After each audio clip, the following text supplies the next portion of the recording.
Maayong gabi sa inyong tanan. So naanap po ang inyong feeling tendera nga vlogger. So naara ta diri sa tindahan guys. So maupay paghuman na to og panihapon. So guys, magtupi ko ani akong kuan guys, Manila paper para madali lang natin ibigay sa ating customer.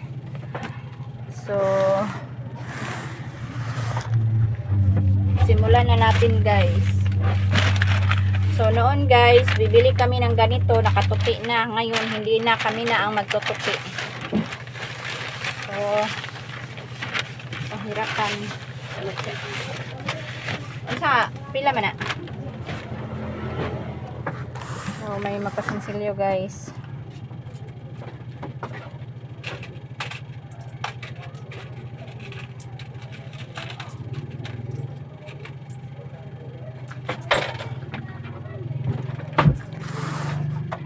So sana nasa mabuti kayong kalagayan, no? So yung nabahaan, so fight lang tayo.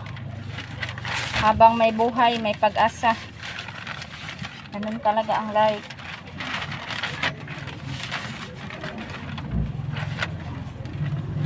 So kami nabahaan din kami sa bagyong bagyong Tino. Saka so bagyong Uwan dito hindi masyado.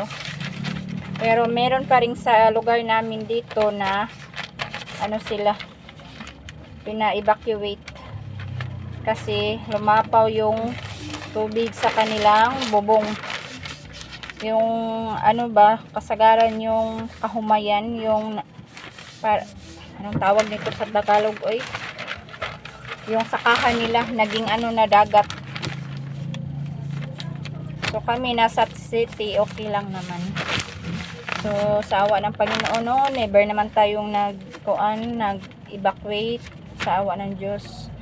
So marami tayong nakikita na wala na silang sasakyan, ganun.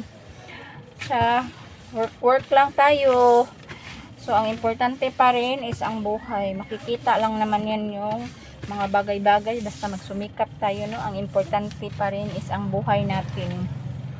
So nakita nyo guys, merong 13 ka-member sa pamilya sa Cebu na namatayan kasi kanang never sila nag-evacuate. Tapos gabi nangyari yun. So patay lahat. So 10 siguro doon ay nakita. Tapos missing pa yung tatlong bata ata yun. So dahil wala na silang bahay, binuro sila doon sa kanilang sa gym. So nakita ko lang yun sa sa Facebook. So pasalamat pa rin tayo, no, na never yun na sa atin na experience. Ganun.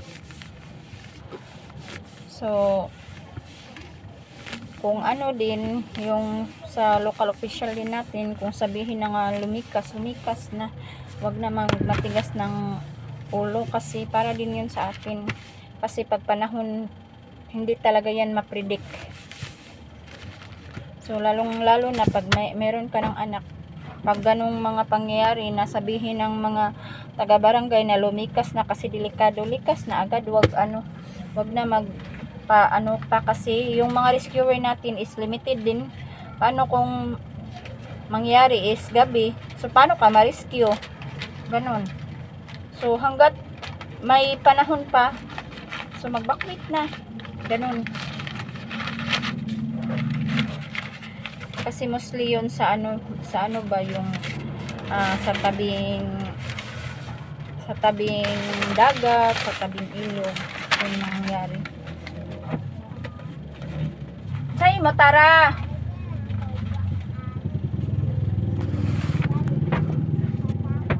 Patata. Nay, patata diha. Pila man ka patata? Oh. Abot ka?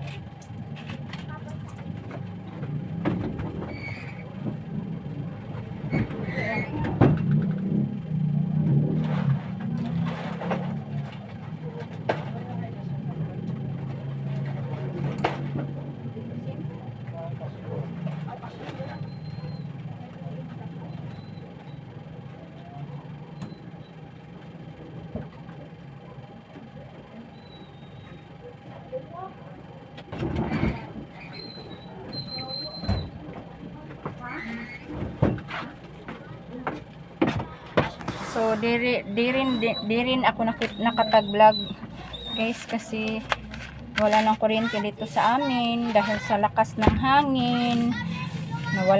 Syempre kung nawalan ka ng kuryente, wala ring wifi.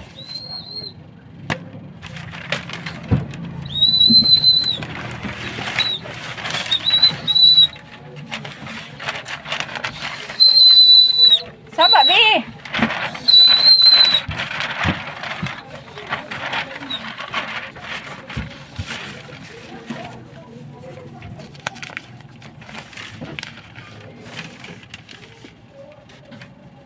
So, ang sarap talagang yung sa feeling ba gusto mong tumulong pero wala kang kakayahang makatulong. Kasi wala kang kapasidad. Maraming doon, mga biktima nga nangangailangan ng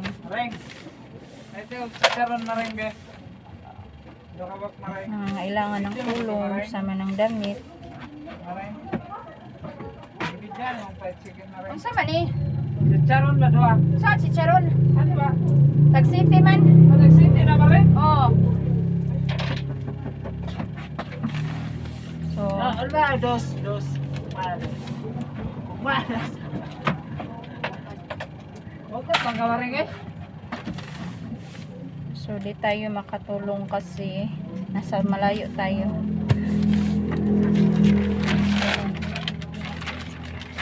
Pero tulungan na lang natin sila na madali nilang ma-overcome yung nangyari. Lalo na sa mga namatayan, no? So, ang hirap tanggapin sa isang iglap na wala yung mahal nila sa buhay. At syempre, kung isipin din natin, di ba? Yung, yung napundar natin, ilang taon, syempre manghihinayang ka rin, tapos lalo na nawalan ka ng bahay, so paano ka makapag-start, lalo na kung may mga anak ka, so tapos wala pang, alam mo na, walang tulong, wala namang tulong talaga, kikita mo.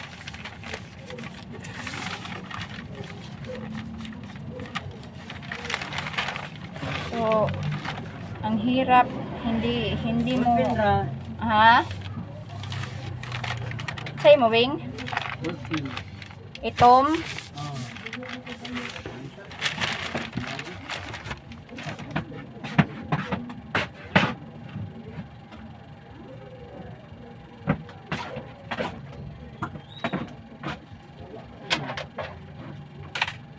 Gis, oh. So, meron din akong nakita doon, no, nag-OFW siya sa bansang Israel for 15 years. So, back to zero ulit siya. So, madali naman sabihin natin na ano lang yan bagay, pero mahirap pagsimula. Lalo na yun, sabi niya, paano niya maano yun, yung bahay niya, sirang-sira, mga napunda rin niya, tapos senior citizen na siya. Nag-for good na nga siya, pero ito pang nangyari. So, ganun talaga, hindi natin ma-predict yung mga pangyayari natin sa buhay. So, alam nyo guys, meron akong experience ba?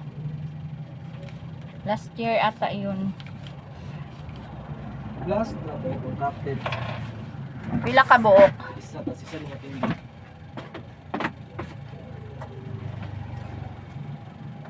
Sa akin di.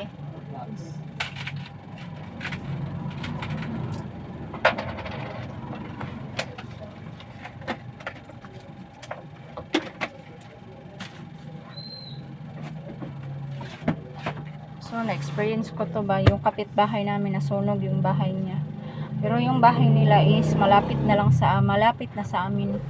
Alam nyo guys, kung akto mo talaga makikita yung pangyayari. Parang maano ka talaga, no, yung mablangko ka talaga. So, isang bahay na lang, tapos sa amin na. So, malapit na talagang masunog.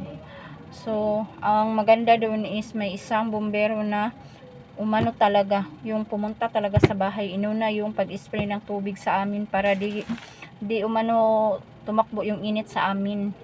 So ganun pala yun. So yung bumbira na yun is yung Chinese ba, tapos sa private yun na sector.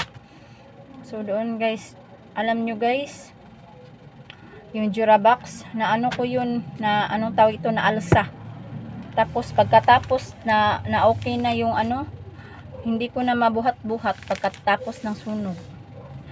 Sumakit talaga ang katawan ko. Ganun pala no. Tapos palakad-lakad lang ako ng pabalik-balik. Pag nasa akto ka talaga ng pangyayari, hindi mo maano yung sarili mo ba.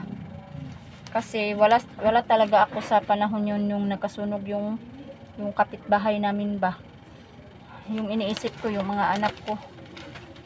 Sus, tinakbo ko talaga yung nandun kasi ako noon sa paaralan. So ang dali ko talagang para akong si Superwoman yun, para kunin yung dalawang anak ko. Grabe. Tapos pag makaano ako ngayon ng ano, mga fire truck ba, para akong na ano, na nervous. Pag nag-ano lang ako sa mall ba, nag-grocery, pag makaano ako ng mga fire truck na nagtutunog, para akong nervous, iniisip ko sana naman ang sunog.